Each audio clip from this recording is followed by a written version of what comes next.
The sixth set will be played on Planet S, spawning as the blue Terran for Woongjin Stars in the top right-hand position. His name is Light, nicknamed the Invisible Terran. His opponent spawning on the bottom left position as the red Protoss playing for SK Telecom T1. His name is Parting.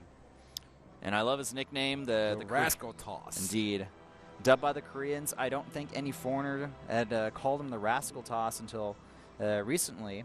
So, Rascal Toss, the Koreans can claim that one, but it's a pretty baller nickname. Now, Parting did make it through round of 32 and made it into round of 16 after defeating last 2-0 and Leonong 2-1. Yes, like I remember the results, did. Well, it was on the screen. Yeah, that's true. Oh, well, I wasn't reading those. The results are in Korean, man. Well, I mean, even though I knew the results because I was there, man. I was at the venue watching the games live. That's true. You were. Yeah. Sorry, I was out shopping at the time. So when it comes to Kespa plus WCS matches in 2013, Light is 8-5, 3-2 against Protoss, while Parting, he is 16-10 and 5-2 against Terran players. So you know what? I mean, that's a pretty good ratio. I would have to say 5-2, not bad at all, not too shabby. By not too shabby, you mean really good? Yes. Okay. Outstanding. He gets an ovation, I guess. Just waiting for that a little. So Light is going to go for the racks and then gas, standard opening by Terran players these days, and Parting going for the double assimilator. Yeah, getting that gateway inside his main base. Interesting positioning there, though, I have to say. We don't see many Protoss go for a semi-wall off here, but maybe he's trying to just, close off all potential drop space that Terran would want to abuse. And also, also that works against the Reapers when they try to, wiggle through the mineral lines and then try to get out of there after picking up a probe. So there's not going to be any space.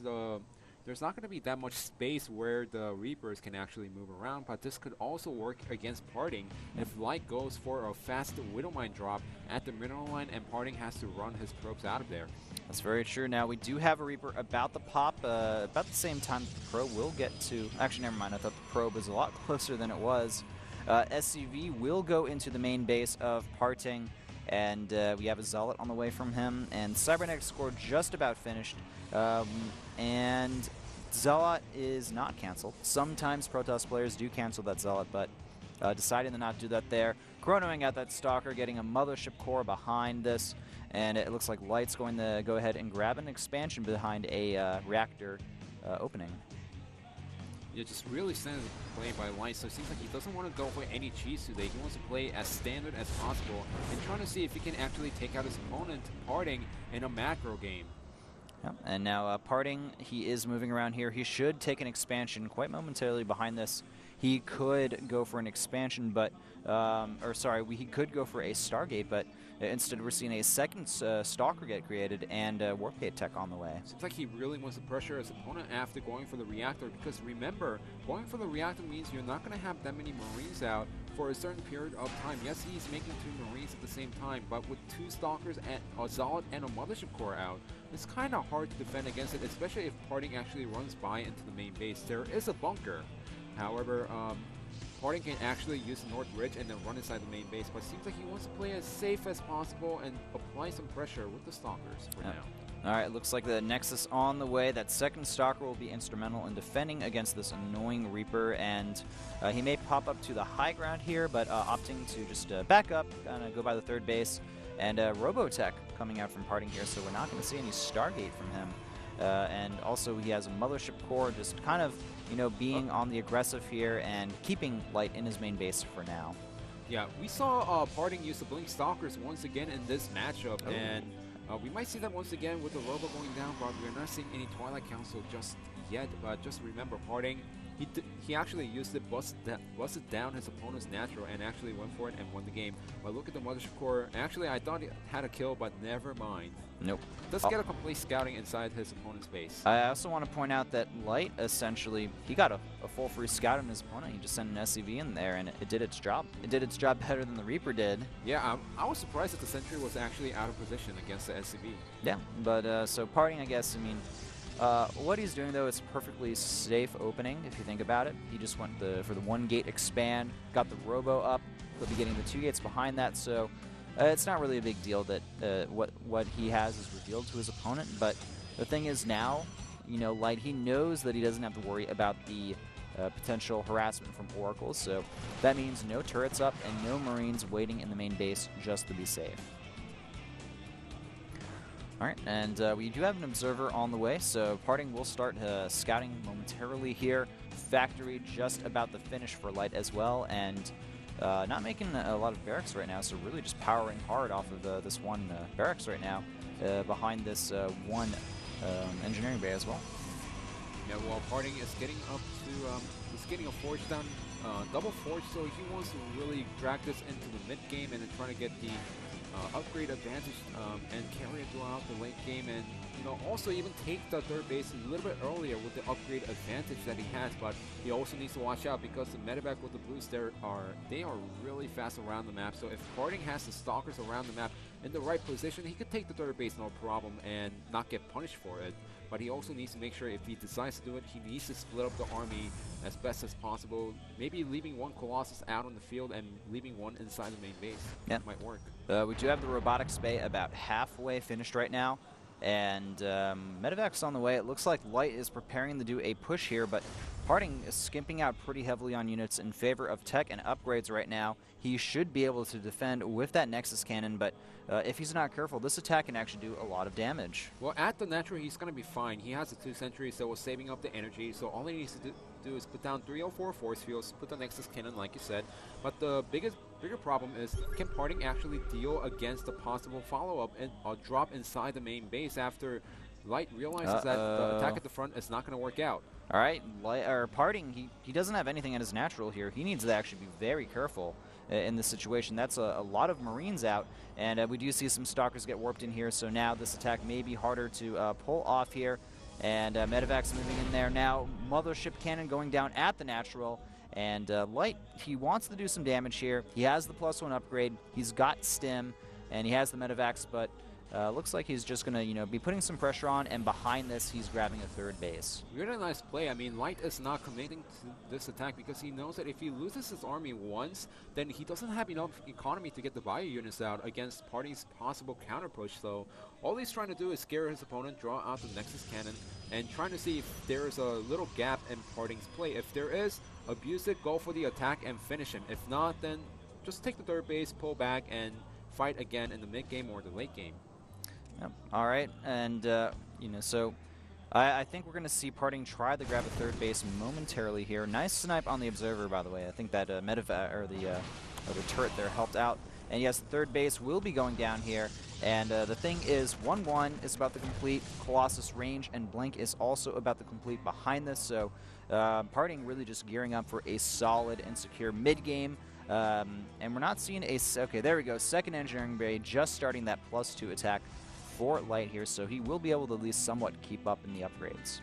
Yeah, I also like the fact that Parting went for the blink first. He seems like, well, I'm getting a third Nexus around 11 minutes, which is, you know, quite standard, but I still have to watch out against the boosted medevacs, so I'm going to get the blink first, defend against the medevacs, no problem, and also use it to snipe down a few Vikings if my opponent Light decides to push out a little bit earlier than I expected. Oh, and look at this. We have the Hellbats being created by Light here, so we've been seeing a lot more Hellbats mixed into the Terran unit compositions recently against Protoss. Yes, this is a great addition for the Terran army, especially dealing against the charge loss a little bit later towards the game when there's when the Protoss player decides to go for pure Solid, Archon, and Colossus. But at this point, it's not going to be as useful because look at this Parting. He still has a number of Stalkers out, which is great against the Hellbats. He still has the 2 Colossuses, which and the third one on the way, which is, you know, which can deal a lot of damage against the Hellbats. So it's not going to work out for Light at this point, but as soon as Parting decides to dump all the gas into High Templars and Colossus while replenishing his main army with Zealots, that's when it's going to matter. And Light, he's just getting the Hellbats out just right now, trying to save up as much as possible for that one strong push later in the game. I'm still wondering if Light is going to go ahead and pull SCVs with this attack here. He certainly could, but we don't really see anything pointing towards that He does have a lot of SCVs here. Wait, I think the SCVs are being pulled right now. You called it correct. Here comes the SCVs, and Parting Stalkers are out of position. They're completely out of position here, and this could be game-ending for SK Telecom just because those Stalkers are completely out of position here. And, they will be able to snipe down 2 Vikings there, so almost getting the second one, but I think Parting has realized something's not right here, and that Zealot will confirm everything. Parting's probably thinking, oh, crap. I need to... he doesn't have that much ground army in this competition. He needs to get the Stalkers back into the main base. Now, Light, he only has up to 7 Vikings against 3 Colossus, so the Colossus are not going to melt before the main engagement actually happens, which is going to be a great news for Parting, but he also needs to make sure that he snipes the Colossus when the battle happens. If not, then his army is going to get toasted. Parting realized that he can't save this 3rd base. He will run his probes away, may need to use those later on in the fight. And at this point, Parting just needs to stall for time because this is a very tense situation. It's very hard for Protoss to deal with this. And okay, it looks like Nexus Cannon going down. Nice Mothership core attack going down there as well. And Parting now is attacking from behind. The SCVs are not blocking this main army, and the Vikings are able to get focused fire by those Colossi, but will it be enough? That is the real question here. Oh, that's absolutely melting every single Zealot down there, and the Stalkers is not enough. All the Vikings getting taken out all the Colossus getting taken out one by one, and Parting does not have enough firepower against Light's main army. Oh, it looks like Parting may be able to get stopped by Light here. We could be seeing a weakness in his play here and just playing a little bit too greedy here. Unfortunately for Parting and SK Telecom, it looks like they're going to fall for the Woongjin here. Some reinforcements are getting picked off here, but I mean, Parting's down the 1 base. Light, he's on 3. He's got the Hellbats, the SCVs. Well, they're dead, but they did their job, and the Vikings as well, man. Just, I don't know what you do as Protoss against this man, and even the Mana Mule's going down. Parting just really frustrated. He's probably thinking, if you didn't do this build, I could easily beat you, but that isn't the case, man. He doesn't know how to deal with this, and GG. I feel like what you have to do on this map is if you scout your opponent moving out, then you need to start cutting up armies little by little with the force fields and delay the push as much as possible. Yeah, maybe even using force fields as well to kind of, essentially split the Hellbats and the SCVs from the main army.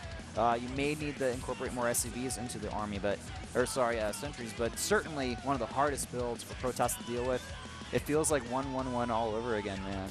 Yeah, and Woongjin Stars takes a victory 4-2 today against SK Telecom T1.